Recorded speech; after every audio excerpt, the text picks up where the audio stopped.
8-sinf edim chamasi. G'o'zapoya qalin, yurolmas edim. Maktab direktori qoyirdi har kun, chunki men normani tera olmas edim. Bir kecha paxtadan qochmoqchi bo'ldim.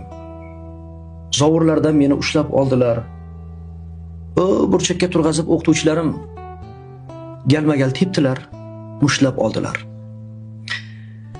Tongda direktorni olib ketishdi. Holing shu, dunyoga ziyo sochganlar. Sababini desam sinfkom dedi. Shu norma termaganlar, paxtadan qochganlar. Tepada bo'lganmish jiddiy selektor. Kimga o'rnagu andoza bo'pti. Direktorni qaytib ko'rmadik, ammo eshitdik, qishloqda janoza bo'pti. Bugun men ulg'aydim. Bugun qo'limda otamning puliga kelgan diplomim.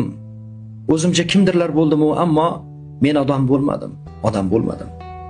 Negaki ta'lim yo'q. Bu o'tgan yillar kelajak qo'ynini puchga to'ldirgan, allaqachonlar kazolar ta'limni paxtada urib o'ldirgan.